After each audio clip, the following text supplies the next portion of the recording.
Suspense.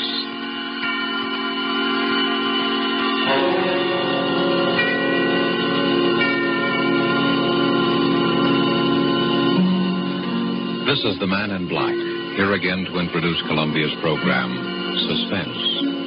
Tonight, heading our Hollywood cast are two noted leading men. One, Mr. Preston Foster, the star long established, the hero of many an adventurous film. The latest, the 20th Century Fox production, Guadalcanal Diary. The other, Mr. Dane Clark, a newcomer to the screen, whose auspicious debut in Action in the North Atlantic has made him warmly welcome in these parts. Mr. Clark appears tonight as a young man who awoke one morning to find himself in a very serious jam. And Mr. Foster is the San Francisco homicide detective who is willing to help his friend, up to a point. The play called The Singing Walls by Robert L. Richards, adapted from a story by Cornell Woolrich, is tonight's tale of suspense. If you've been with us before, you will know that suspense is compounded of mystery and suspicion and dangerous adventure. In this series are tales calculated to intrigue you, to stir your nerves, to offer you a precarious situation, and then withhold the solution until the last possible moment. And so it is with the performances of Preston Foster as Detective Denny Sullivan and Dane Clark as young Tom Cochran. We again hope to keep you in suspense.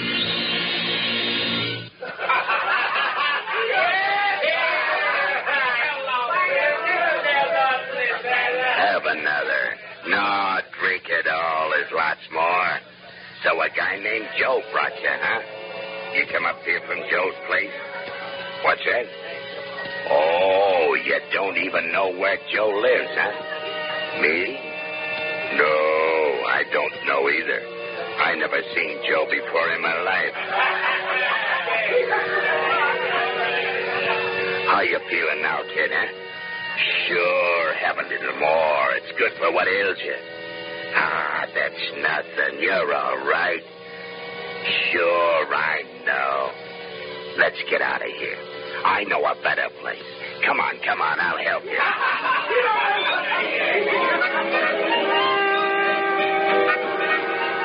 No, that's not a window. It's bricked up. They put a building up right behind this one. That's right. It comes right out of the walls.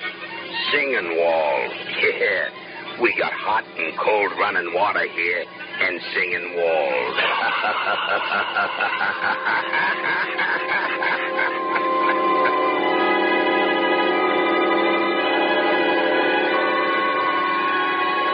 Have another. Sure. Bottoms up. That's the idea. Make yourself radical. Hey, lie down. Lie down and take a little snooze. Sure. I'll be right back.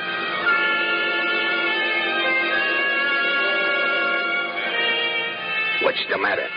Have a little trouble in here while I was gone? What's blood? Sure, blood. All over your shirt. Oh, him? Oh, he's all right. Just put him in the closet. Lock the door. Like that, see? Now you put the key right in your pocket so you'll know just where to find it. Don't worry. He'll be all right. No, I'm not going any place. I'll be back in just a minute. Here. Have another. I'll be back in just a minute.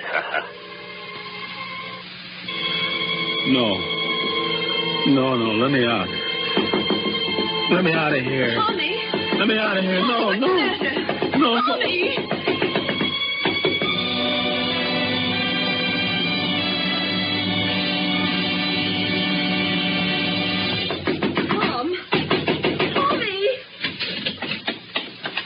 Tommy, wake up.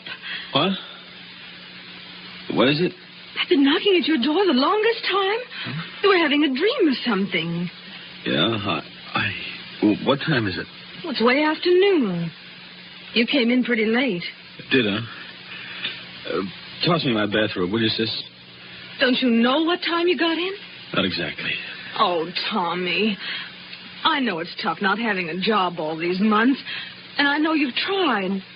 But this isn't doing you any good. I know, sis, but last night was the first time in a month, and anyway, it was different. I had a few drinks, but it was different. something happened. What do you mean something happened? Well, it wasn't just the drinks. They were doped or something. Oh, Tom. No, look, sis, it's not just an alibi. I don't remember where I was or anything, only that just now I seem to be dreaming about it. About what? About last night. I could hear you banging on the door all the time I was dreaming. And then it seemed as though I wasn't dreaming at all, that I was remembering a lot of things. What sort of thing? Well, it was all mixed up. There was a guy with a kind of a frog voice that kept giving me drinks. And I was sort of floating. And then there was a place that music came out of the walls. There was something about blood on my shirt. The key to a closet. Why, Tommy, you're shaking like a leaf. Yeah. It was a pretty scary dream. If it was a dream... What you need is some good hot coffee. Now hurry up and get dressed and come on downstairs. Here, I'll get you out a clean shirt. Yeah, I'd better wear the old one. I've only worn it once. Oh, but it's all messy. Yeah, it does look kind of... Mildred.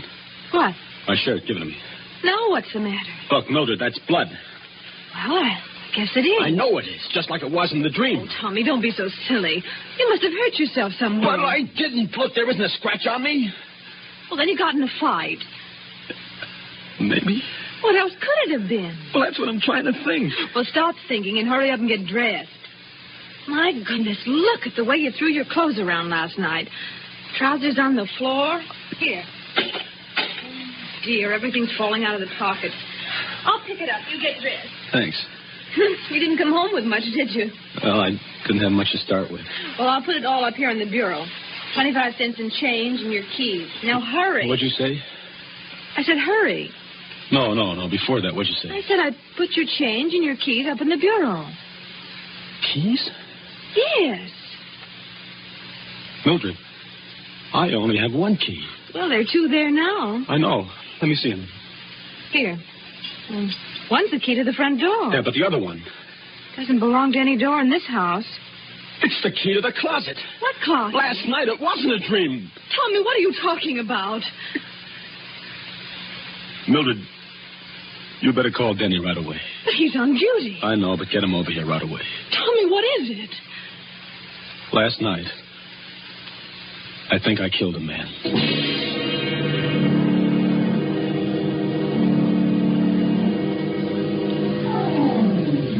Let me look at your eyes. Listen, Denny, You were doped, all right.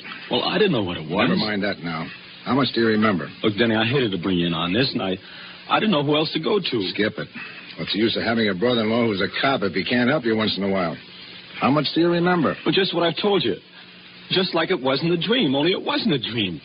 You see, there was this guy, Joe, just some guy I'd known from someplace, I don't know where.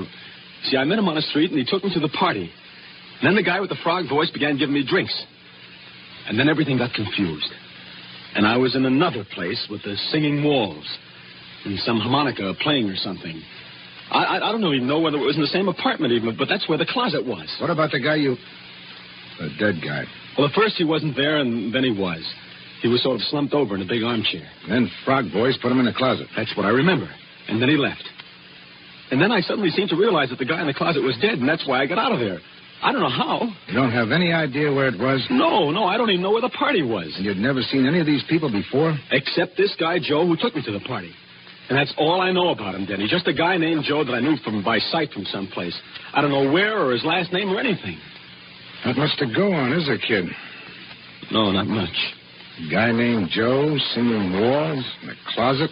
Another guy with a froggy voice. But I'd recognize him or his voice if I ever saw him again. Tommy, you're in a jam. Well, it looks right now there's a dead man in a closet somewhere in this town, and you killed him. Oh, but Denny, Maybe you didn't. If we find him before somebody else does, maybe we can figure out what did happen. But the way it stands now, you're it. I know. You haven't got much time, either. The place is an apartment. They probably would have found the body already, and I'd know about it. It's a hotel. They check the guests out by 6 o'clock. That gives us about 4 hours. 4 hours. For the murderer to find the guy he murdered. It's kind of crazy, isn't it? Tommy, you know how I feel about Mildred. And you know I don't exactly hate you either. You know I'll do everything in the world I possibly can to clear you. Sure, Denny, I know. But I'm a cop, Tommy. If you did it, you know I'm going to turn you in, don't you? Sure. I know that, too. Okay, kid. Now, let's start from the beginning. What about this Joe? I don't know anything about him. You know his name, you know his face. Think, Tommy, think. I'm trying to. If I could only remember. If I could only remember.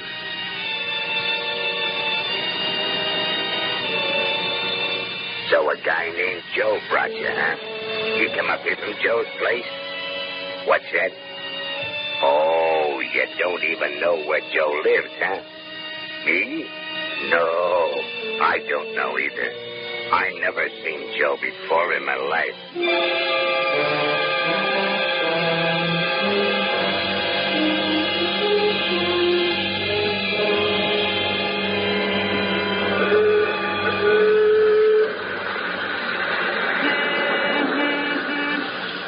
You still don't get it, Tommy? No, I don't. You told me where Joe is. I have?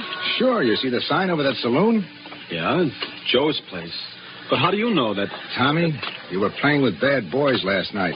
And this is where bad boys hang out, among other places. It's got a name. It's run by a guy named Joe. He minds his own business as far as we know, but his customers don't. So? It all clicked when I remembered you said the guy with the frog voice asked you if you came up there from Joe's place. He didn't mean where Joe lived or anything. He meant this place.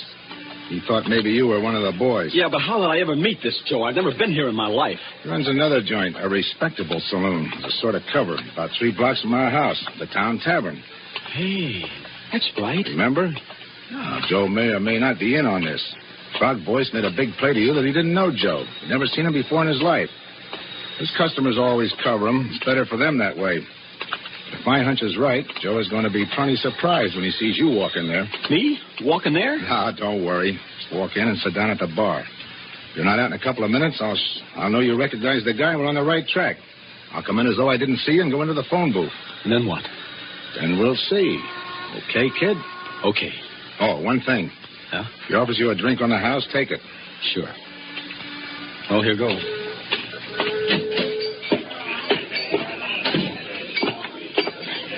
What a big Mac. Here. Well, we got some... Oh, it doesn't matter. Suit yourself.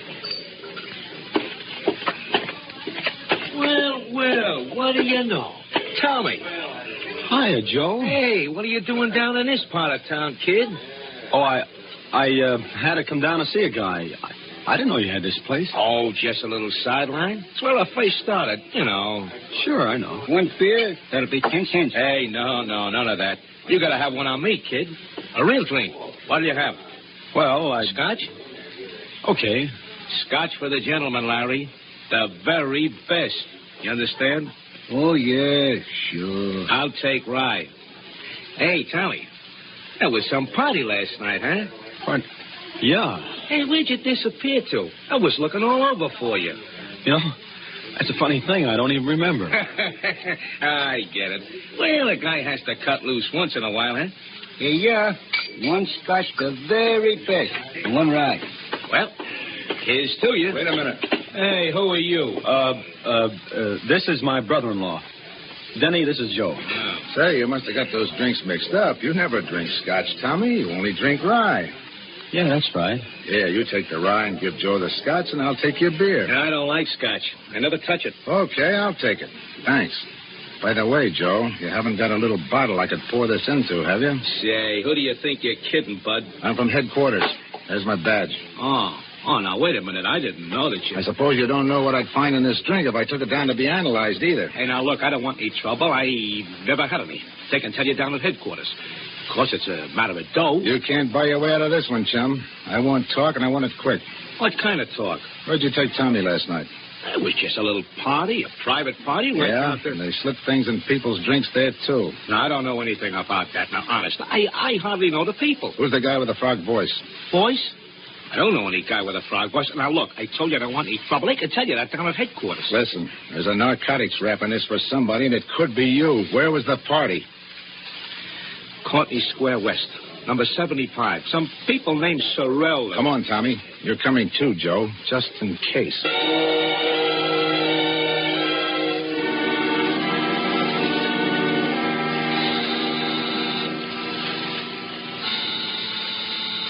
Sorrell, A.J. Does this look like the place, Tommy? Well, it looks like it. Could be. Everything has been so confused since last night. Well, this is it. It better be. Mrs. Sorrell? Yes? I'm from police headquarters. Oh? Mind if we come in and look around? Why, no. Come on, Tommy. You too, Joe. By the way, you two know each other? Oh, his face familiar. I think he's been here on a couple of parties. We kind of get crazy parties. All kinds of people wander in and out. Is that what the trouble is? It might be. Know anyone with a froggy voice? No, not that I can remember. Okay, let's look at the apartment. Well, this is the hall, of course. And here's the living room. Joe, you stay here in the hall. And you better be here when I get back. I'll be here. So this is the living room. Uh-huh. This is the bedroom. Looks kind of messy now. See anything? No. And over here's the kitchenette. I see. And that's about all there is to it. What's that room there? Oh, that's just a sort of storeroom. Well, I think we better look at it, though. Come on. Well, all right. There, see? Nothing much in it. An old armchair and a bed. We use it as a guest room sometimes. Jenny, that closet. Oh, there's nothing in there. Just a lot of old odds and ends. Open it. Well, it's locked. All right, unlock it. I'm not sure where the key is. And, lady, you better find it. Well, I'll try. Be right back. Is this it, Tommy? Well, there was a closet like that. And a window just over there where that one is. And the armchair and the bed. Don't you remember? I can't, Denny. Let me have that key. Wait a minute. Here she comes. I think this is it. Try it. It sort of sticks sometimes. I'll help you. There it comes. See? Just a lot of old junk. Uh-huh. Oh, come on, Denny. You sure? Sure, I'm sure. Come on. Well, I guess that's all, Mr. Sorrell. Thanks for showing us around. That's all right. Hello, Joe. Still here, huh? You don't mind if I stay here and visit a while, do you? No, I guess not. Well, goodbye. Bye. Thanks again. Well, goodbye and good luck, Copper. I'm sorry, Denny. That was a try. Well, what do we do now? I don't know, Tommy. I don't know. Think, Tommy. Think. You found Joe? Now, what about those singing walls?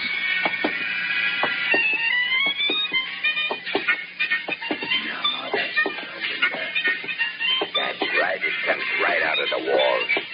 We got hot and cold running water here. And singing walls.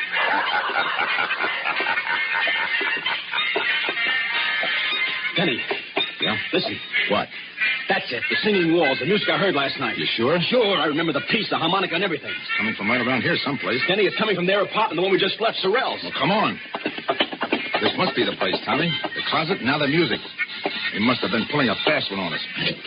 Well? All right, quit stalling. Come on, Tommy. Stalling? You heard me. You two brushed us off pretty slick, didn't you? Hey, now, listen, I told you I don't know anything about this, but if you... Where's the music coming from? Well, from the radio. The radio? Yes, I turned it on in the kitchen just now when I started to fix dinner. It's a little portable. Here, see?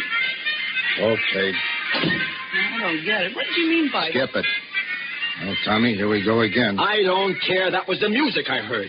And that's the same number, and it sounds like the same band. Hey, wait a minute. Now what? Where's your phone? On the desk.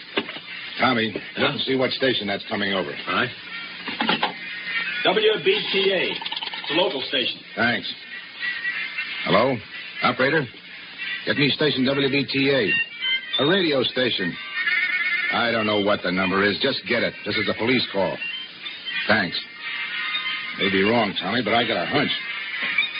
Hello? WBTA? What's that band you've got on now? I don't care if it's an electrical transcription or a Mickey Mouse cartoon. What's the guy's name? What? Turn off that radio. Now, what was that guy's name? Yeah. Mm-hmm. Well, where can we get a hold of this guy? Where does he hang out? I see. 5 nights a week, huh? That include tonight? Thanks. It's a small-time band leader, Tom. Harmonica Hal and his Harmoneers, he calls himself, and he plays at a place called the Silver Slipper out in the concourse. Come on. Coming. You better get on that phone, Joe. You dumb, you would have to turn on that radio.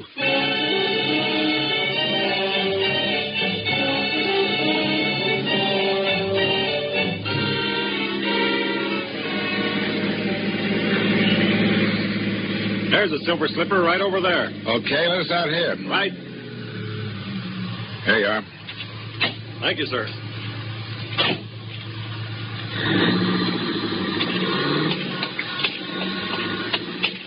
But familiar to you around here, Tommy? No. Oh, I'm afraid it's a bum steer, Denny. Look, kid, here's the way I figure this music deal. You may have heard a recording of this band the way you did a little while ago. But there's a good chance you actually heard the guy himself. You know what time it was when you heard it? Well, it was just night. That's all I know. All right. They don't make recordings often of unknown bands. And this Silver Slipper isn't on the air. So maybe you were out here someplace and heard the band itself. Maybe. I know it's kind of a long shot, kid, but right now it's the best we got. Let's case the joint. Okay. Don't look like there were any rooms with closets in the Silver Slipper. Say, what about that crummy-looking hotel next to it? Yeah, I was just thinking. If you were in a room with a closet and all that, and you really did hear this band, that hotel's the only place you could have been. Oh, I wish I could remember something. The shape you were in, you probably signed your own name, too. Come on. By the way, what time you got? 10 to 6. 10 to 6. Deadline's pretty close, kid. Yeah. This better be right. What a dump. If I could only remember. Well, there's a clerk. We'll see. Say, you got a guy named Tom Cochran here? Tom Cochran?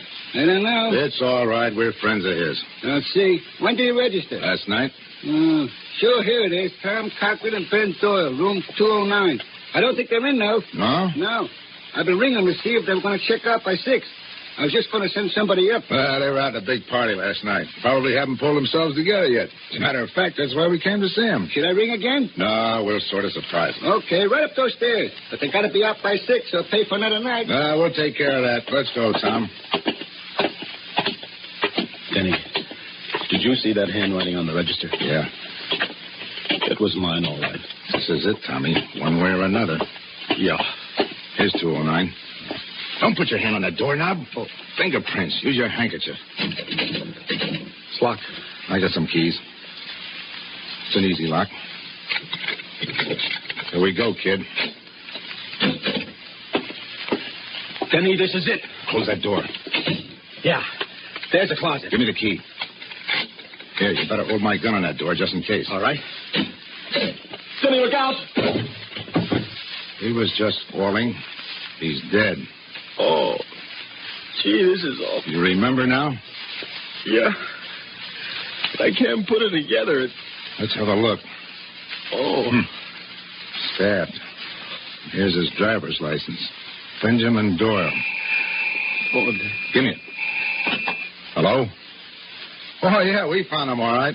No, they're going to keep the room for another night. No. There's not a thing we want. We're in for it now, kid. Denny, look on the floor over there. Clasp knife, covered with blood. That's what did it, all right? Yeah. Hey. Yeah, I know. It's mine. Tommy, why didn't you tell me? Honest, Denny, I didn't even know I'd lost it until I just saw it there now. Fingerprints all over it. As clear as though they'd been made in sealing wax. Right-handed, aren't you, Tommy? Yeah, right-handed. Let me see your right hand. Doesn't take an expert to read these. Those prints are yours, all right, kid. Yeah, I guess they are. And you still don't remember? Honest, Denny, I don't. Can you think of any other explanation?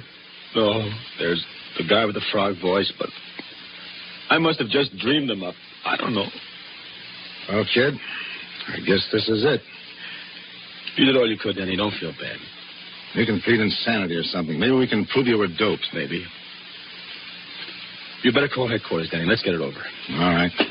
So where are you going? Well, a phone from here. The clerk will listen in. It's no use getting all the wolves on us before we have to. Aren't you afraid that I'll... No. Well, I won't. I'll just have him send a detective car. You won't have to go in the wagon. Thanks. Better let me have my gun. Sure. I'll be back. Lie down for a couple of minutes. You look kind of sick. I am.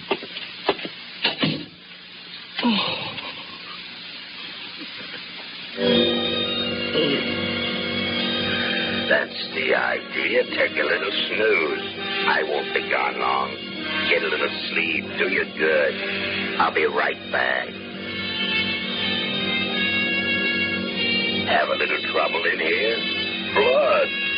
Sure, blood. All over your shirt. Oh, he's all right. Put him in the closet. Lock the door. Key right in your pocket. I'm not going anyplace. Back in just a minute. Sure, I'll be right back. Be right back.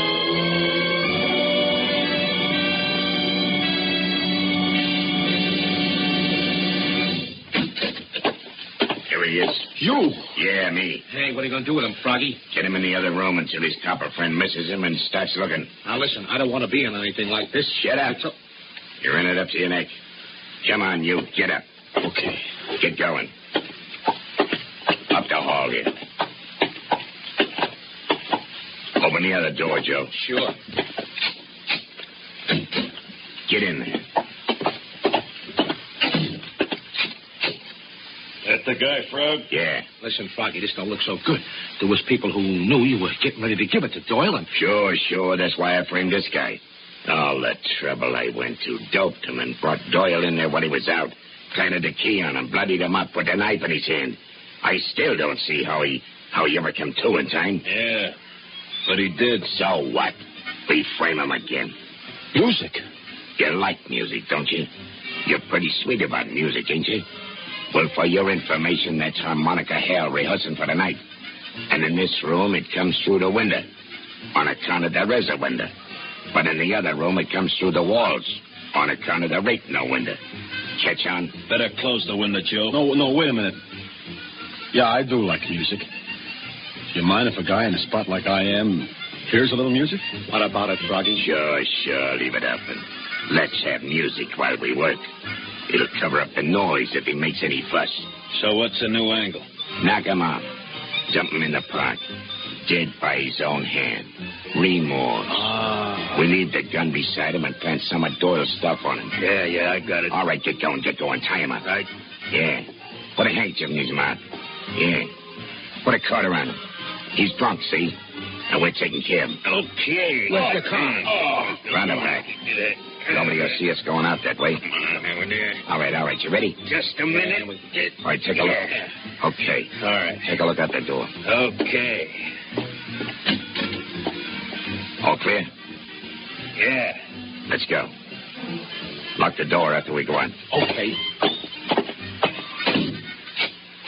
Down the hall to the back stairs. Hey, what the... All right, drop those guns and cover him, you guys. I got it. What is this? You'll find out, Graziani. Get that gag out of the guy's mouth and untie him, Mike. Sure. Denny, I heard the music. I hoped you would. I asked him to leave the window open. I heard the conversation, too. Enough. Okay, boys, take him down. All right, come on.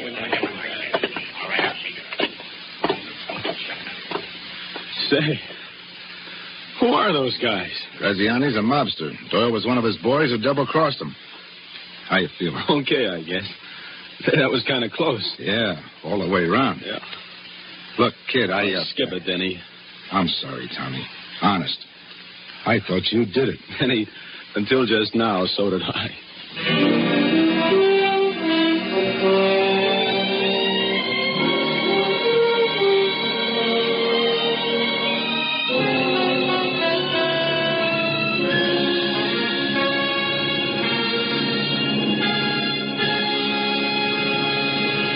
And so closes The Singing Walls, starring Preston Foster with Dane Clark.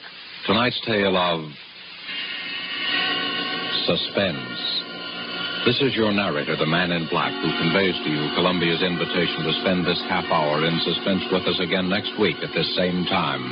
The producer of these broadcasts is William Spear, who, with Ted Bliss, the director, Bernard Herman and Lucien Marowik, conductor and composer. Now, Roma Wines present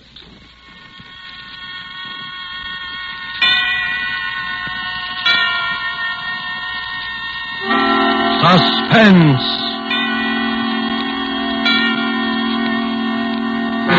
Tonight, You Were Wonderful, starring Lena Horne.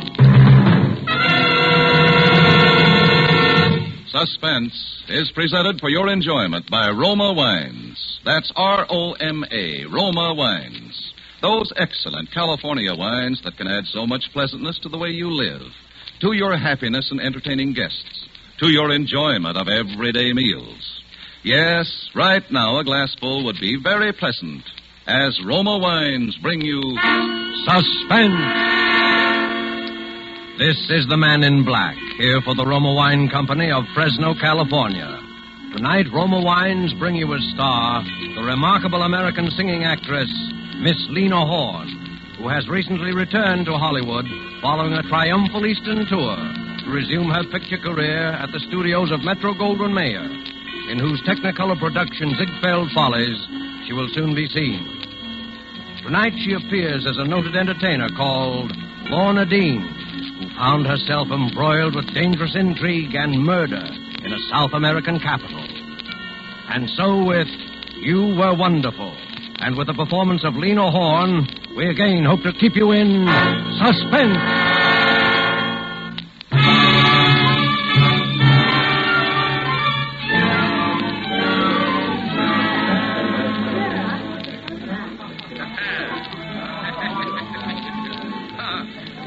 Hola, Johnny. Huh? ¿Qué de nuevo?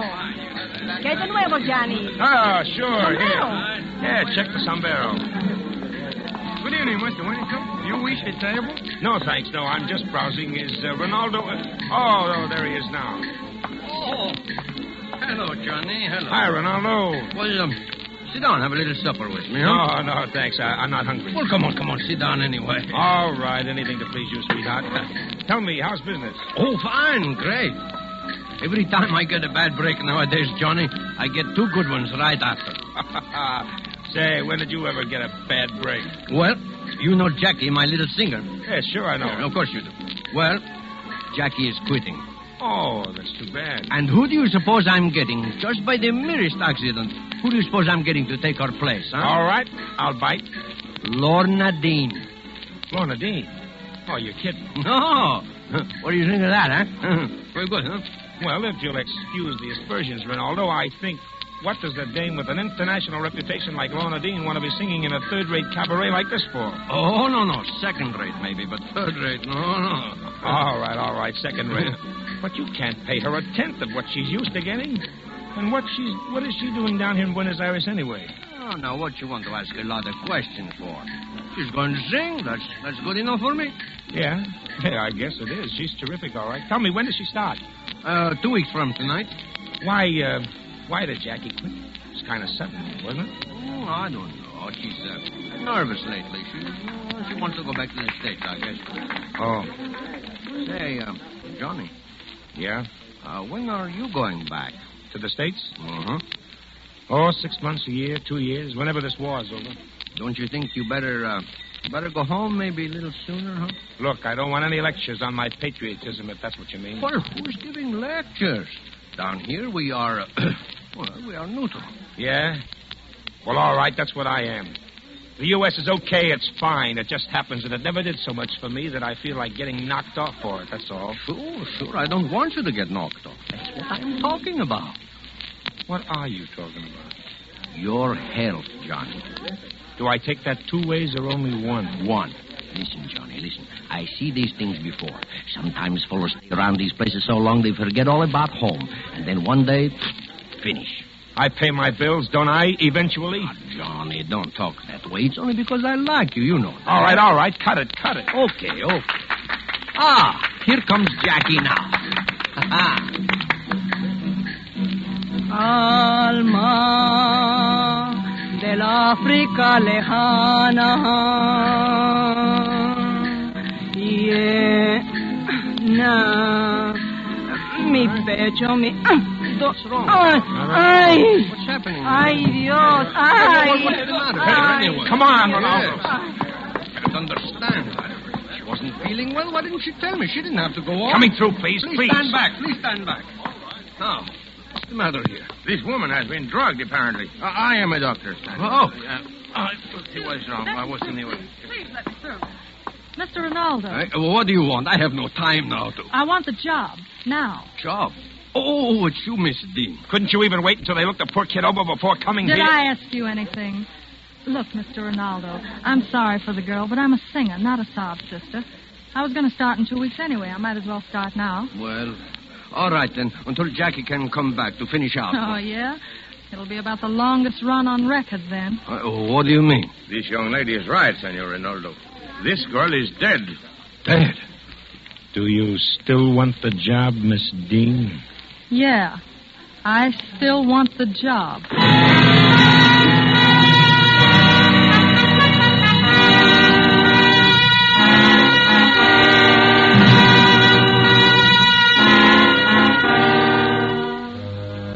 Tonight, for Suspense, Roma Wines are bringing you as star Miss Lena Horne, whom you've heard in the prologue to You Were Wonderful by Robert L. Richards. Tonight's tale of Suspense.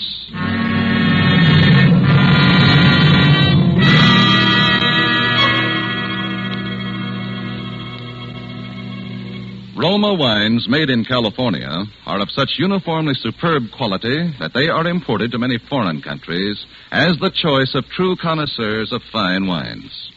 Millions of Americans also enjoy the excellence of Roma wines daily, with meals and when entertaining. In fact, more Americans enjoy Roma than any other wines. They know that Roma wines are truly inexpensive for wines of such distinguished character. They know Roma wines are of unvarying superb taste and quality, the result of age-old winemaking skill combined with modern knowledge. All this for only pennies a glass. So for maximum mealtime enjoyment or when entertaining, serve Roma wines.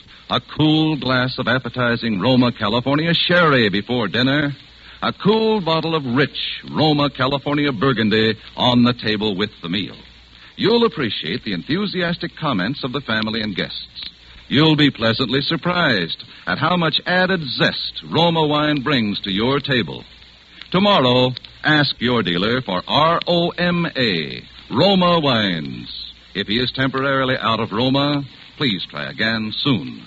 Remember, more Americans enjoy Roma than any other wine.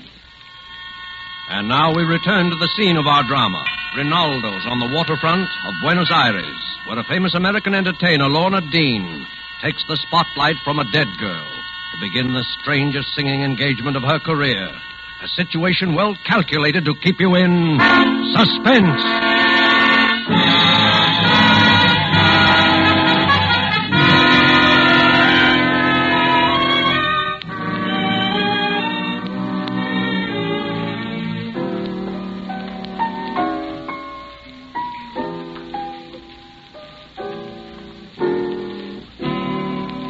Embrace me,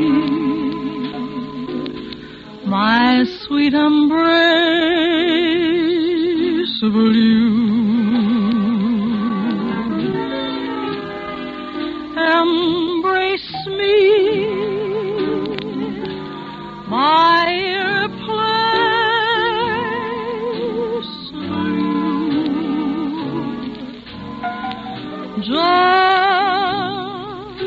One look at you, my heart grew tipsy in me. You and you alone bring out the gypsy in me. I love all the many charms about you. Above all, I want my arms about you. Don't be a naughty baby. Come to your mama, do. My sweet embraceable.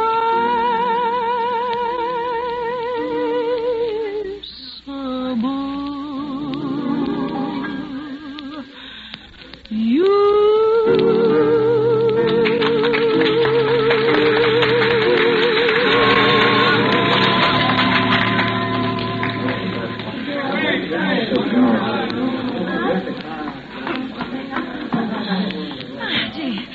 So, Johnny? You ask me that question every night. Don't I always give you the same answer?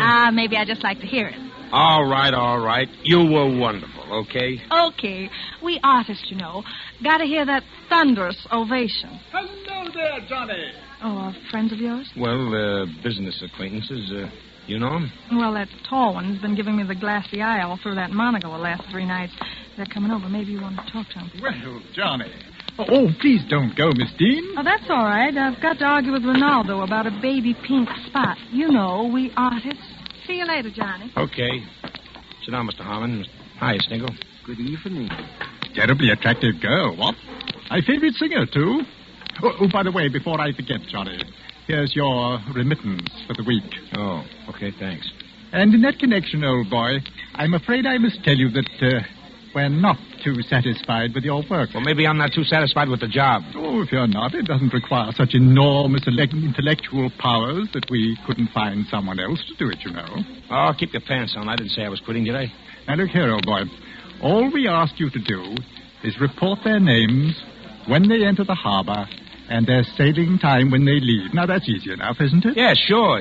Only to find out those things, a guy has to ask questions. And when you ask questions, people ask questions back. Don't forget that. Oh, you have been reading too many spy stories, Johnny. After all, even if there's a war, some of us are still in business. And when you're in business, sometimes it helps to know when your competitors are shipping their goods. Yeah, okay. Only a guy likes to know what he's working for, that's all. About Miss Lorna Dean. I didn't know you were a particular friend of hers, Johnny. Oh, not particular, just friends. She took Jackie's place, huh? Yeah. And there's a couple of questions that nobody has ever answered about that either. I suppose there are. Too bad. Yeah. You know, I'd rather like to have a talk with Miss Dean. What about? Oh, singing. I didn't know you were such a particular lover of music. Oh, rather. Quite go for American folk songs. Primitive, you know. Stir the blood. What? Yeah?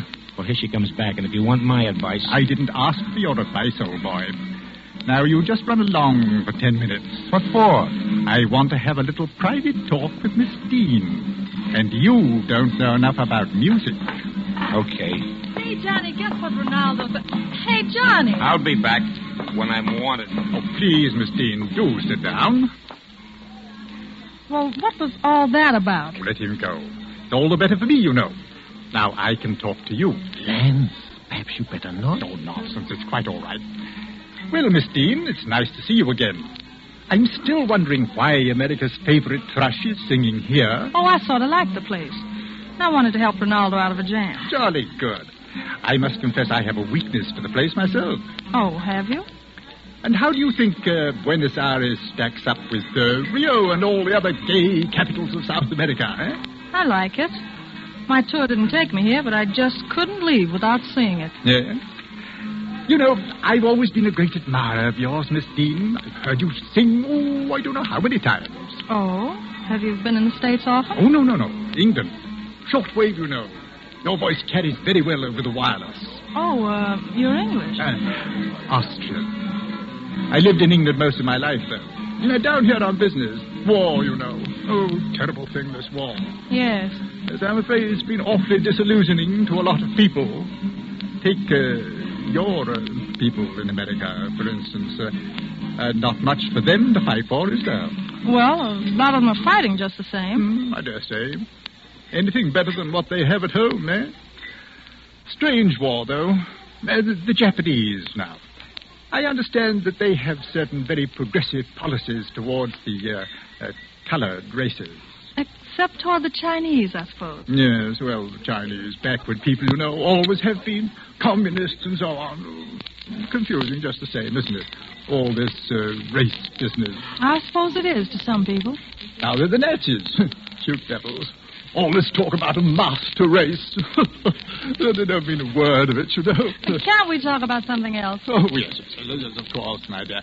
Now let's talk about your music. You know, I'm really quite a fan for American music. A bit unbalanced on the subject, actually, I suppose. Oh, really? Yes. So much so that I think I might have a little financial proposition that would interest you. Hey, you. Are you speaking to me? Yes, go on, get out of here. You know what you're saying. What possible reason can I you don't know anything. I don't have any reason. I just can't afford to get into trouble myself. Maybe I just don't like your face. Now, go on, get out, Now, see here, get Ronaldo. out and don't come back. Oh, very well. Come along, Stengel. Good night, Miss Dean. Good night. Ronaldo, you're making rather a bad mistake, my lad. Ah, that's what you think. That's what I know. Good night. Well, giving my pals the bum's rush, eh, Ronaldo? Johnny, why do you want to hang around with guys like that? I don't hang around with them. I just do business with them. Sure, fine business. What do you know about it? I don't know anything yet, for sure. I just smell a couple of rats. Now you go home, too, Johnny. We're closing up. One. Okay, Ronaldo. Say, Johnny, you left in sort of hurry, didn't you? Well, maybe I had orders to leave in a hurry. I kind of thought that might be it. Oh, I guess it didn't matter much. You seem to know the boys pretty well. Oh, I meet a lot of people in this business. Oh, sure. What'd they want? How did you know they wanted something? Because they generally do. What was it? Oh, they just wanted to make me a sort of proposition. What kind of a proposition? Well, I don't know, but... what? I think it had something to do with singing. Uh-huh. You gonna take it? If there's money in it. Don't you care if money you earn has blood on it? No. Do you?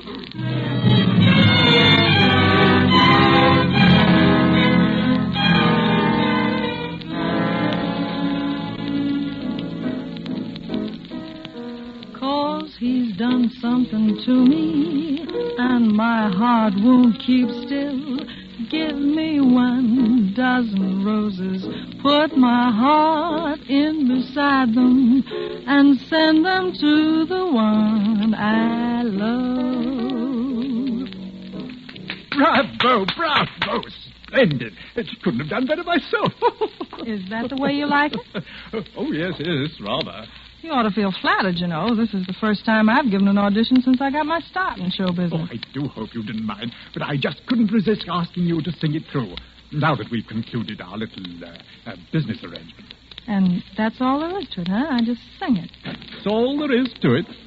Well, you're paying for it. I just wish it was a song I did better. Oh, cut out the false modesty. I'll bet you were wonderful. Oh, hello, Johnny. Hi, Stingle. You're up early, aren't you, old boy? Still daylight. I haven't been to bed. I was sitting up with a sick friend. Oh, no. No, not that old chestnut. Only this time it's not. I was with Ronaldo. I suppose you heard. Oh, yes. Too bad. What's the matter with Ronaldo? Oh, nothing now. He's dead. Dead? Yeah.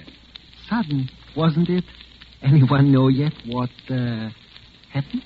Death by natural causes, Stingle. And his wife, you know, is scared of the police. And superstitious besides. Didn't want an autopsy. And, well, anyway, that's how it stands. Yes, of course, poor woman. Then I was in a position to do a little something for her. Oh, were you? Yes, I rang up her lawyer as soon as I heard. Seems she doesn't feel like trying to run the club all alone, so I bought it. Well, that was nice. Yeah, so you see, you're working for me now, Miss Dean. It won't make any difference, of course. I see. Well, I must be running along now. See you this evening. Goodbye. Yes. Goodbye. Mm-hmm. So you're working for him now? We're working for him, huh, Johnny? Is that how come the command performance you were giving when I came in? No. I didn't know anything about anything then. He just said he wanted me to sing that as a request number once in a while. That's all. How bad does he want you to sing it? Bad enough. And you don't sing it until he tells you to. Is that the deal? How do you know so much about it? Because I'm not dumb. Well, you going to do it? Why not? You'll pay my expenses. A lot more expenses than poor old Ronaldo could pay, huh? Well, turning it down won't bring him back to life now, will it? You're really a cold-hearted little dame, aren't you? Listen, Johnny. I'm an entertainer because I like it. And because it's the only way I can make enough money to live halfway like a human being. With money, I can do what I want to, more or less. I can live where I want to, go where I want to, be like other people, more or less. Do you know what even that much freedom means to somebody like me, Johnny? All right. But you don't need money so bad you have to make it this way. What way? You know what I mean. Do I? All I know is they want me to sing a song. Yeah, but why? I don't ask questions like that. But if you know so much about it, why don't you tell me? Maybe I can't. Because you're afraid of sticking your neck out, huh? But you ask me to trust you. Oh, Lorna, don't you see? All I see is you want me out of the picture. Well, I'm not leaving. You're working for them. So am I. You've got your reasons. So have I. You won't talk. Neither will I. Let's leave it like that, huh? Okay. But from now on, you're on your own. Ha, that's funny. I've always been on my own. And it isn't just the money. Maybe it's something you wouldn't understand. But I know what I'm after, and I'm going to get it. You said it there, sister. You're going to get it.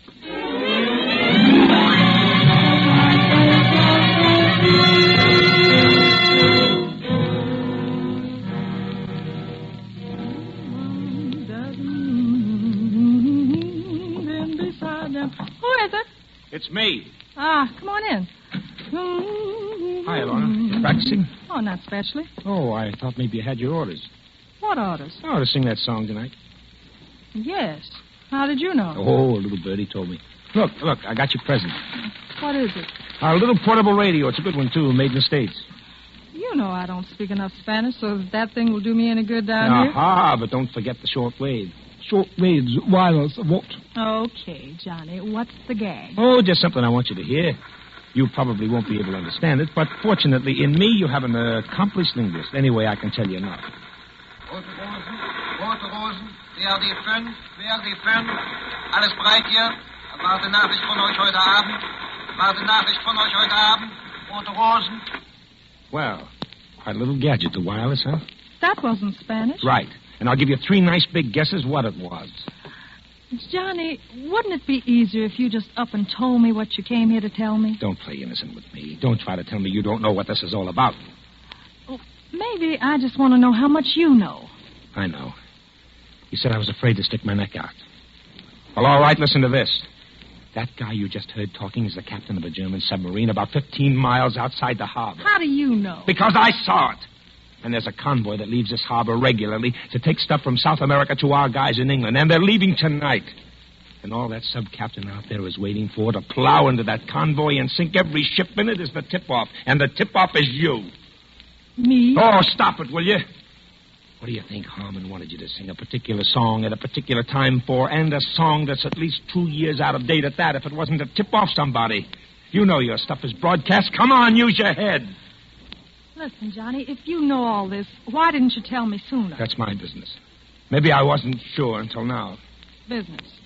Yeah, business is just about the right word for it, isn't it? Okay. I didn't expect any thanks for it. But they're just using you for a fall guy, that's all. Oh, listen, Lorna, listen. You've got your life ahead of you, a great career back home, popularity, everything in the world to lose.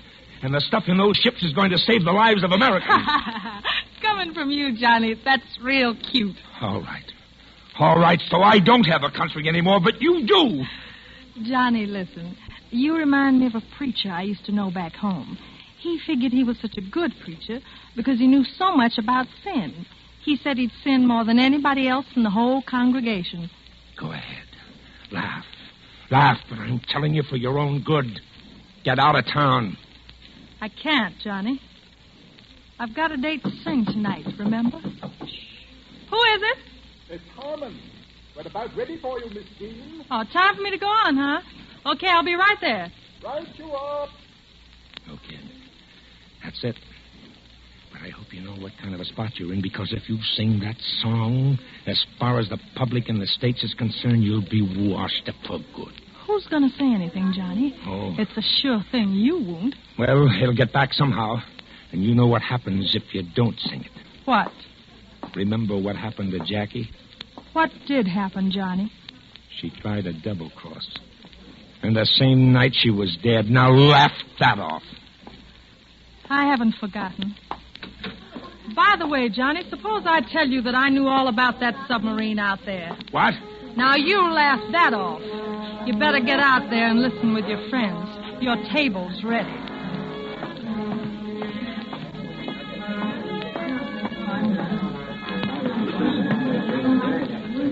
Oh, there, Johnny. Over here. There you are, old boy. Here. Here's the best table in the house. Well, you're feeling great, aren't you? Business must be pretty good. Good, old boy. Tonight it's perfect.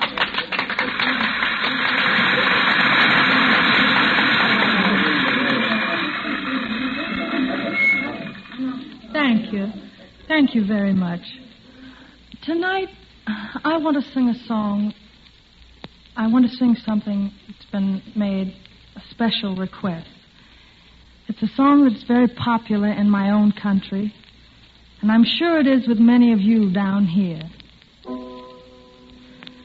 My country is of thee, sweet land of liberty, of thee I sing. Land where my fathers died, land of the pilgrim's pride, from every mountain-side, let freedom ring.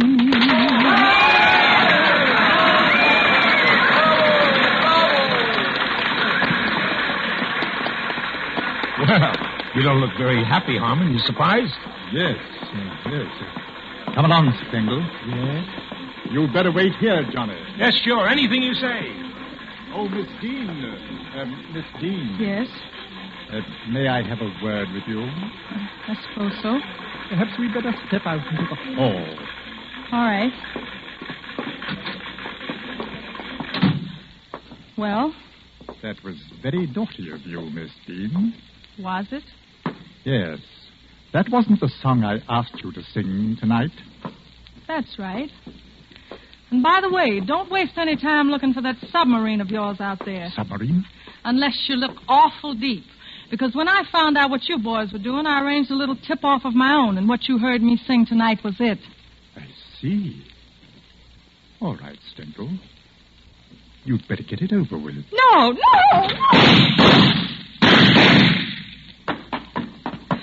Johnny! Come on, let's get out of here. What about... They won't make anybody any more propositions. Well, where are we going? The American Embassy. Well, are you with the government? It had to be an undercover job. The authorities down here couldn't very well get mixed up. After all, it's a neutral country. But how did you know I wouldn't... cut the wires. It wouldn't have gone out over the air, even if you had. What was your angle? I knew Jackie. She told me she was in trouble with him.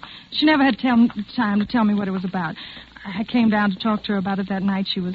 Well, and this morning, Ronaldo's wife told me that he'd found out about the submarine out there. That's why they had to kill him. You were taking an awful chance playing a lone hand like that. Why did you do it? Oh, just to get in my licks at the master race. Johnny? Yeah? How was I? You were wonderful.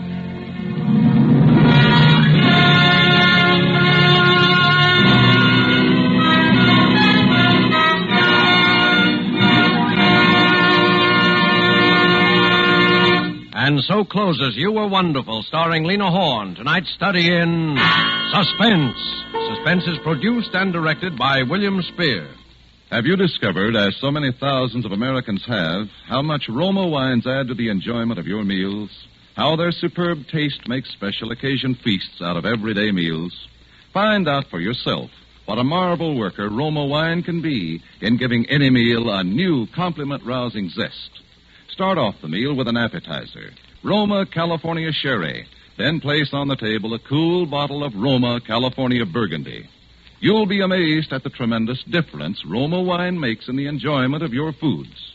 Don't overlook this easy way to add extra enjoyment to everyday living at a cost of only pennies a glass.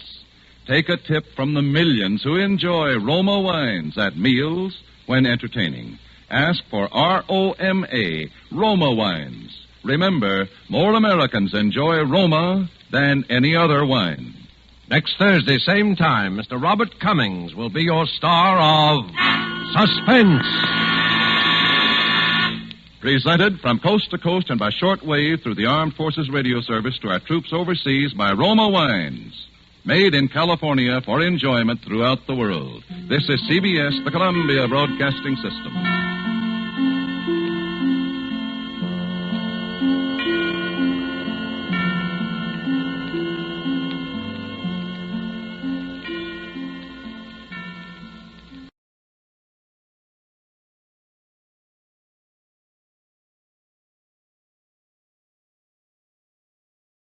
Now, Roma Wines present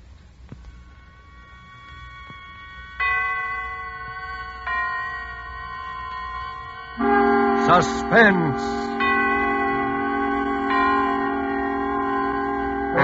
This evening, The Dead of the Night, starring Robert Cummings. Suspense is presented for your enjoyment by Roma Wines. That's R-O-M-A, Roma Wines. Those excellent California wines that can add so much pleasantness to the way you live, to your happiness in entertaining guests, to your enjoyment of everyday meals. Yes, right now a glassful would be very pleasant as Roma Wines bring you Suspense.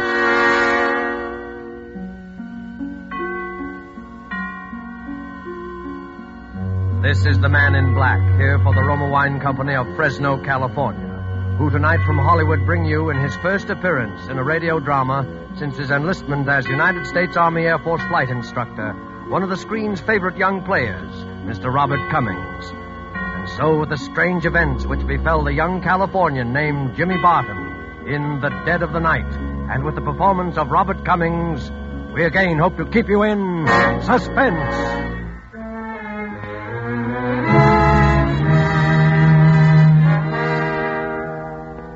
Helen and I had never been apart since our folks died. Never before that summer when I got a job up at Lake Arrowhead. She was supposed to go with me, wait on tables or something. It was to be our vacation. But at the last minute, she decided to stay in L.A. She figured her boyfriend, Steve, might be coming home on a furlough. I should have known better. My sister was such a kid. But I let her talk me into it. And I left her there alone. That was the beginning of the whole thing.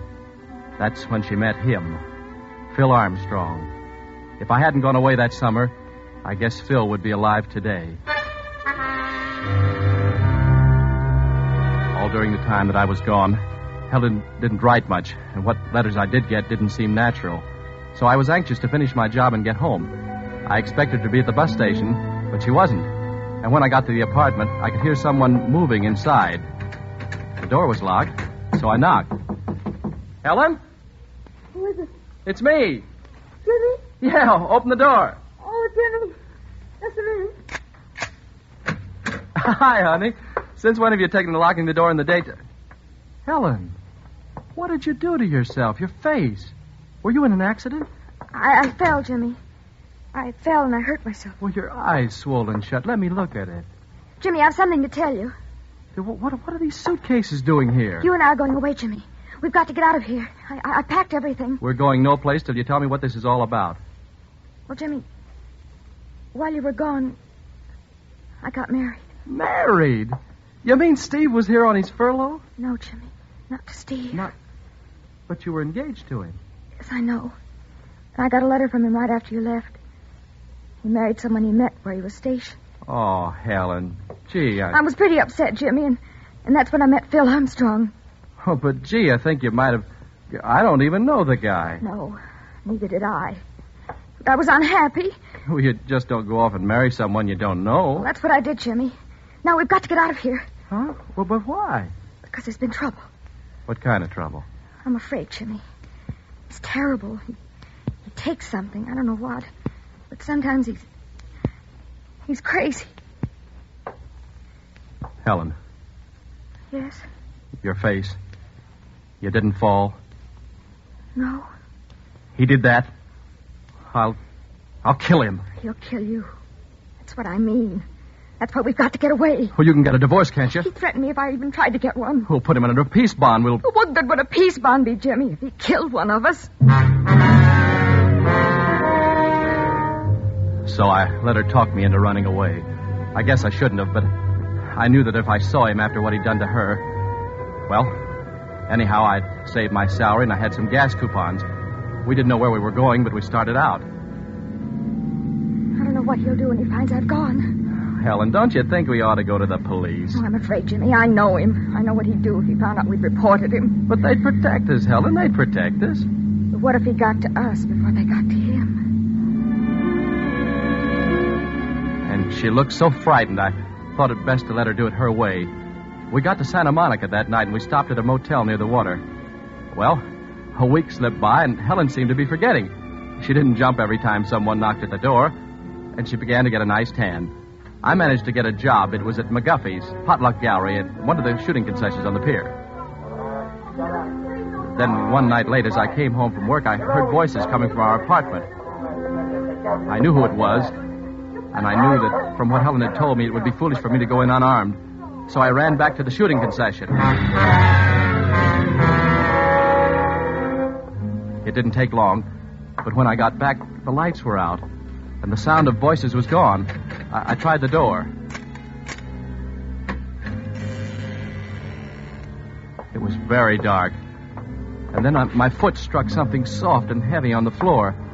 I snapped on the switch, and the room was flooded with light. And I looked down into a dead man's face.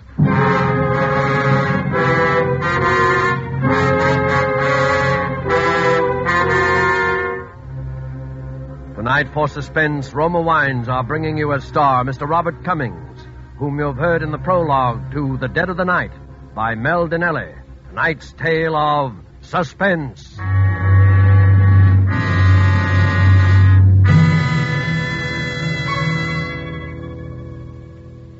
Yes, it is true that our own wonderful vineyard country in California produces in Roma wines that discriminating people in many foreign lands esteem as an imported delicacy. Yet you here at home can enjoy these distinguished Roma wines for mere pennies a glassful. Daily with your meals or when entertaining or any time, you can delight yourself and your guests with the wonderful taste that comes from age-old winemaking traditions perfected by modern knowledge. For a treat you are certain to enjoy, place on the table with dinner tomorrow night a cool bottle of hearty, rich red Roma California Burgundy. It doesn't matter what the meal is or what kind of glasses you use to serve Roma. It's good in any glass with any meal. Your family, your guests, will find new pleasure in even the simplest foods. For Roma wine makes any meal a feast at only pennies a glass. Try it yourself tomorrow. Ask your dealer for R-O-M-A, Roma wine. Remember, more Americans enjoy Roma than any other wine. And now it is with pleasure that we bring back to our soundstage Robert Cummings, who, as young Jimmy Barton, resumes his narrative concerning the death of a brother-in-law in The Dead of the Night, a tale well calculated to keep you in suspense.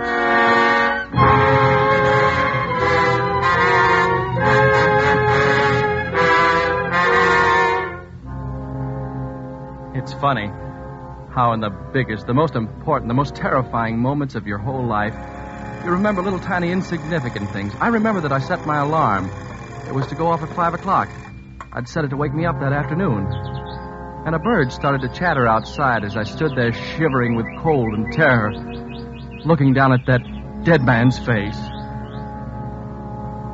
Although I'd never seen him alive, I knew this was Phil, her husband. There was a deep gash over his eye, and the blood still flowed from it onto the floor. I stepped over him, and I ran into the bedroom. Helen! Helen! But there was no one in the bedroom, nor in the kitchen. And then I heard the front door open. Jimmy! Close that door, Helen. Oh, Jimmy! Close it, do you hear me? Be quiet. Turn the lights out. Be quiet, I tell you. Oh, Jimmy, what have I let you in for? Stay where you are. Don't move, Helen. Who is it? I don't know. Keep quiet. Jimmy!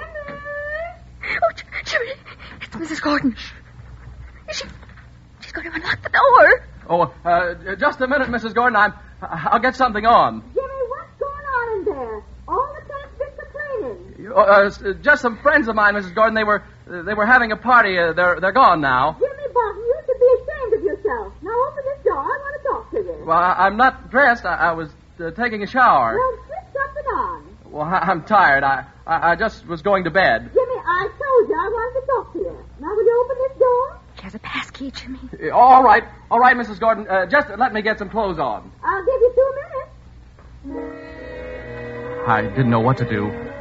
I knew she was determined to come in. Mrs. Gordon was a nosy old woman. She meant well. She'd taken it upon herself to mother Helen and me. She was always coming into the apartment with her pots of jam and her bowls of soup. I knew no matter what I said, nothing would stop her. What do we do, Jimmy? We got about a minute left.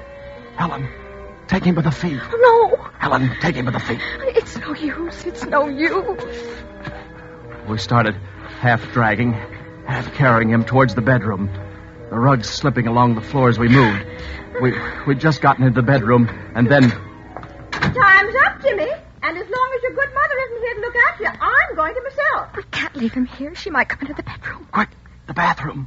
Jimmy, where are you? What if she comes in here? Pull back those shower curtains. Jimmy, we can't. Don't argue. Pull them back. Jimmy, I can't get his legs in. Here, I'll double them up. There. Pull the curtains together, quick. Jimmy, what's been going on in here? Why, look at my rugs. Has there been a fire? Just a minute, Mrs. Gordon. Jimmy, what's on this floor and on this gas heater? Is this blood? Jimmy. Get me a razor out of the medicine chest. Here. What are you going to do? Never mind. You stay here. I'm coming, Mrs. Gordon. Well, just as I suspected. You've been fighting, and you've hurt yourself. Now let me see your hand. Oh, it isn't bad, Mrs. Gordon.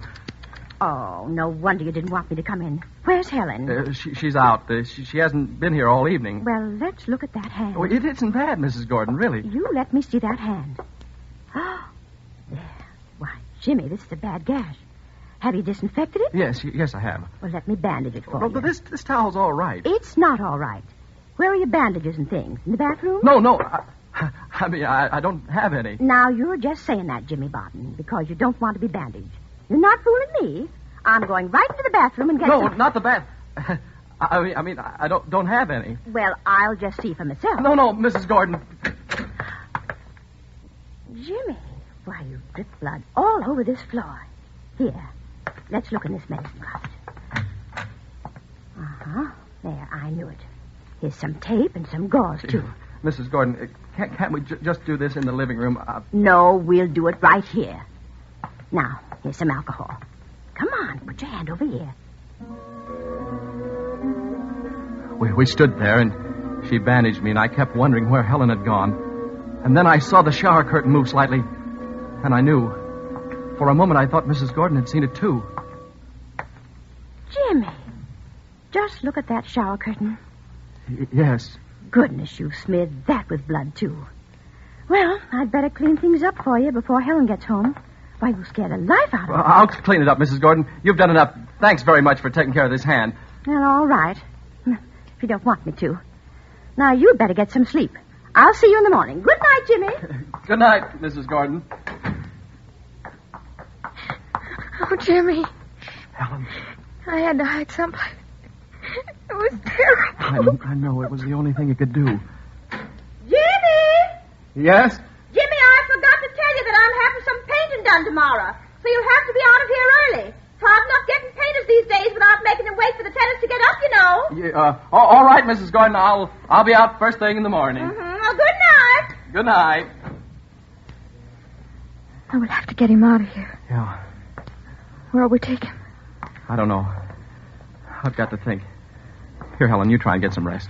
Jimmy, let me go to the police. Let me tell them that I did it. Let me tell them what he was. They won't do anything to me. No. You try and rest.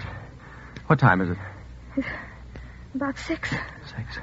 We've got 2 hours before the painters get here. What are we going to do, Jimmy? Let's see. So there's a car. No one will see us if we take him through the service porch into the garage. And what? I don't know, but that'll get him out of here anyway. I think I can do it alone, Helen. Listen, Jimmy, we're in this mess because of me. I'm going to help you. I'll be ready in a minute. When I went into the bathroom, the shower curtains were standing open. His legs had slipped from their cramped position and they'd pushed themselves into the room. He sat there with his head twisted down and his chin digging into his chest. I took a washcloth and it was awful. I wiped the blood off his face, just in case anyone saw us. They might think he was just sick. I tried to lift him, but I slipped, and his head made a hollow sound as it thumped down on the shower floor. Helen helped me get him into the luggage compartment of the car. Where are we going, Jimmy? Helen, won't you please stay in the apartment, please? No, I couldn't. I'm going with you. Helen, haven't you done enough? I'm going with you. Too late now to wish that I hadn't.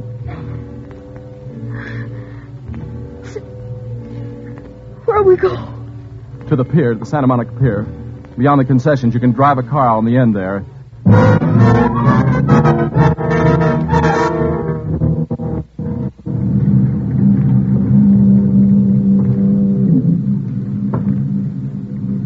Lucky it's so foggy. Yeah. What time is it? 5 of 7. We'll have to act fast. This fog will be clearing soon. It'll be harder to get him out of this car. Now, you stay here. I can manage this alone this time. Oh, I'll help you, Jimmy. You stay here. Do you hear me? All right, call me if you need me. I'll go round the back. Keep your eyes open. Yeah. Jimmy. What? Someone's coming. Who is it? I can't see. Jimmy, it's a policeman. What? It's a policeman. Jimmy. Oh, it's all right. I know him. It's Red Davis. He's the beach patrolman.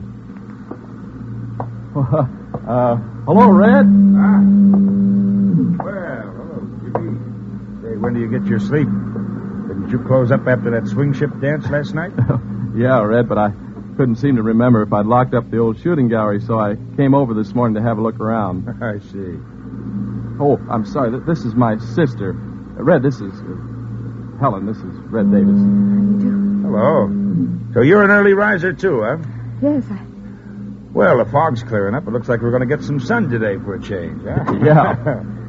Well, I guess I'll be getting back. I think I'll try and catch a few more hours sleep. Well, so long. Yeah, so long. Oh, say, Jimmy. Yeah? Say, Jimmy, I have to take my wife over to the nursery today to pick up some plants and stuff, you know, and I don't have a trunk on my car. I wonder if you'd let me have yours. You have to drive me over to Malibu this afternoon, Jimmy. Yeah, I'd forgotten. Well, you can drive her over in my car. How's that? Well, you see... That brother of yours thinks how wrecked that beautiful car is. Oh, it isn't that, Red. Okay, then I'll be over about noon, and I'll leave my car for you till I get back, huh? Well, I won't be home at noon, Red. All right, I'll meet you at the entrance to the pier. How's that? Oh, all right, Red. Well... So long. Yeah. So long. Why'd you say you'd meet him, Jimmy? Well, if I didn't, he'll go over to the department looking for us. And you don't want any policemen over there, do you? Oh, no, of course not. We've got to get out of here fast. As we drove along the ocean, the fog cleared up rapidly. It was almost 8 o'clock, and some kids were already out on the beach playing around. Then I saw a group of early picnickers. They were unloading their blankets, umbrellas, and things.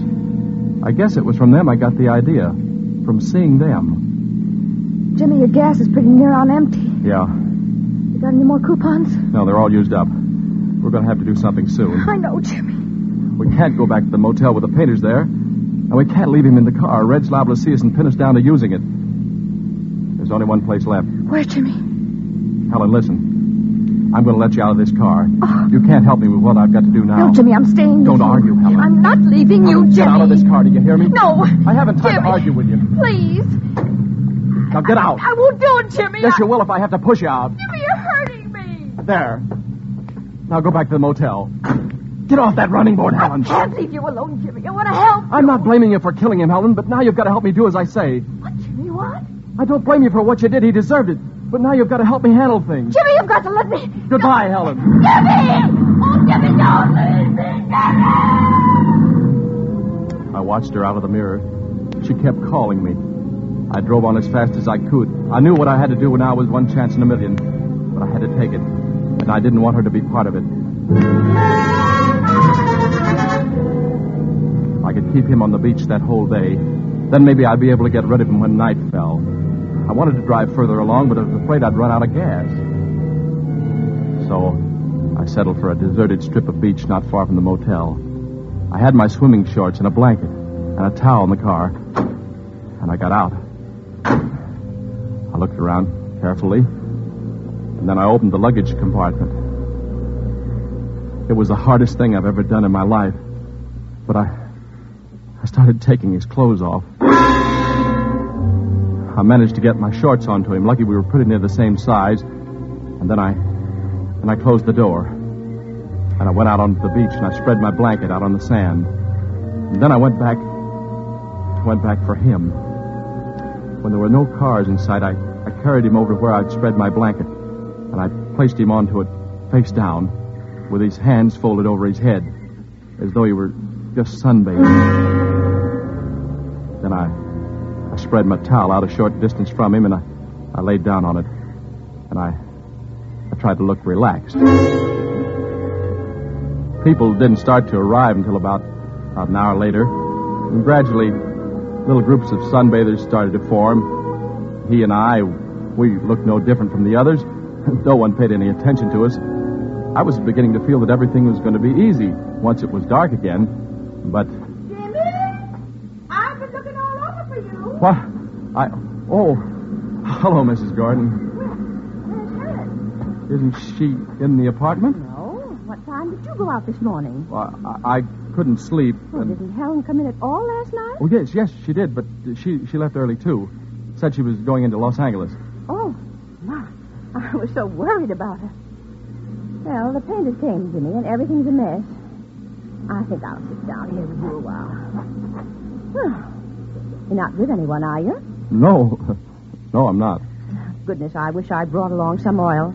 Looks like it's going to be a hot day. You know, these days that start off foggy are very deceiving. Yeah, they are. This is a real treat for me, Jimmy. I never get out on the beach. Think I'll have a nice day of rest for a change. Later we can get some sandwiches. The treat's on me. Well, Mrs. Gordon, no, I hadn't planned on spending the day at the beach. Oh, it'll be good for you, Jimmy. Not healthy for a boy your age to be working all night and sleeping all day. But, Mrs. Gordon, you see, Jimmy, do you know that man over there? Which one? Why, that one right there. What? No, I don't know him. Well, he's lying so still. His back's going to get an awful burn. Yeah. Well, do you suppose he's asleep? It isn't good to sleep in the sun, you know. Mrs. Gordon, do you think that the painters will be finished by this afternoon? Huh? Oh, well, I hope so. My, a person can get an awful burn on a day like this. You know, someone ought to speak to him. Mrs. Gordon, wouldn't you like to go for a walk? Oh, I'm not one for walking. You go ahead if you like. Well, Come on, Dick, pitch it over here. Oh, those kids.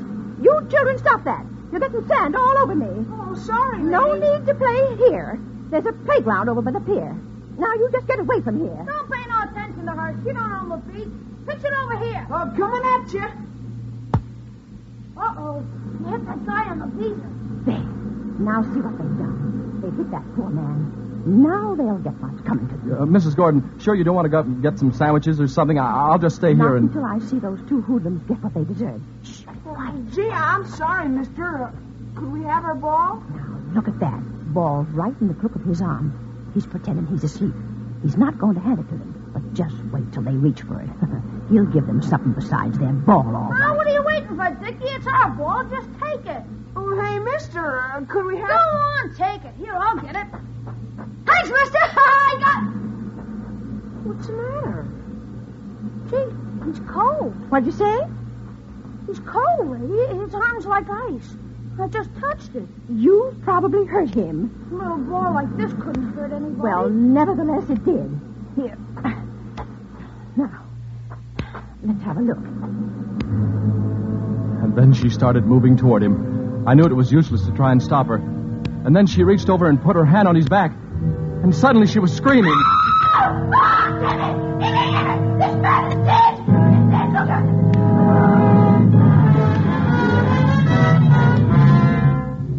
Before long, there was a crowd of people around us, and someone called the police. I wanted to run, but I knew that would be the wrong thing to do, so I just stayed there, numb-like, watching things.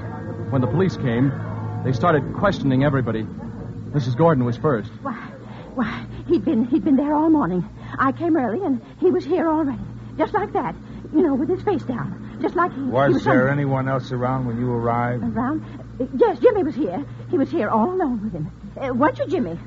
Yes, I was. Yes, you see, he was. Doesn't anyone know this man? Do you know him, I told you kids to keep away from here now. Did you hear me? We discovered him, didn't we? If it hadn't have been for us. Yeah, and you don't even know a clue when you see one. Look at his fingernails. What's that?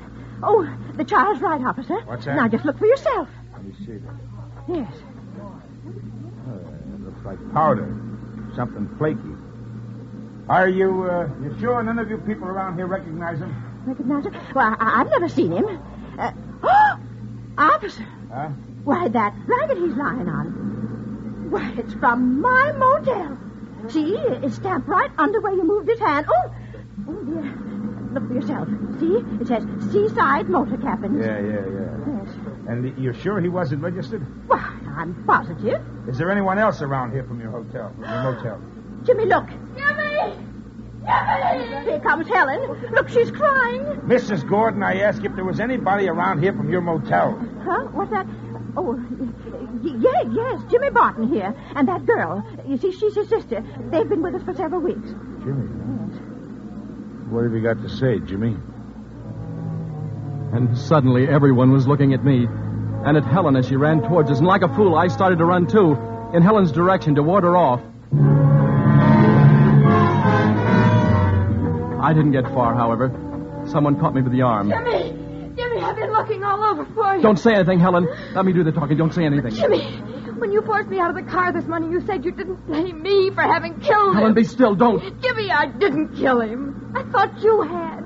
I was helping you get rid of him because I thought you'd done it. I'm sorry, kid. Helen, are you telling the truth? I swear it, Jimmy. Phil and I were quarreling. He'd been taking something again. He was like crazy. This guy, Phil? And I knew there'd be trouble when he came home from work. So I got out the back way and I went looking for you on the pier. When I couldn't find you, I went back to the motel and I found him on the floor. I thought you... But, Helen, why didn't you say so? You didn't give me a chance, Jimmy. You just took it for granted that I did Well, it. who did kill him, Helen? That's what I'm trying to tell you. Nobody killed him. What are you talking about? I went to the motel a while ago to wait for you. While I was there, I remembered about Phil last night. How strangely he'd acted, and I hadn't been able to walk straight, and how he'd almost fallen several times while we were quarreling. And then I saw the gas heater, Jimmy. There was a sharp edge on the top of it with blood on it. He must have fallen. He must have. Oh, but, Helen, we've no way of proving that. There was something else, Jimmy. Yeah, what? The wall above the heater was scratched, as though someone had clutched at it to save himself from falling. There might be fingerprints. There might be. Oh, no, that's no... Wait a minute. Plaster. Hey, Red. That flaky stuff you found under his fingernails. That might have been plaster.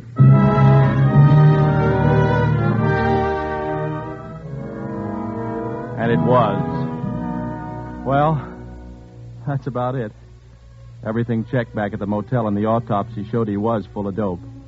But I guess it was really Mrs. Gordon who saved our necks for us.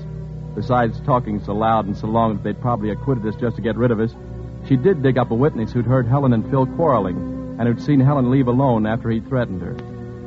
Well, everything's all right now. Helen and I are beginning to forget. But it's Mrs. Gordon who's making quite a nuisance of herself on the beach these days as she goes along poking all the sunbathers and asking if they're sure they're all right.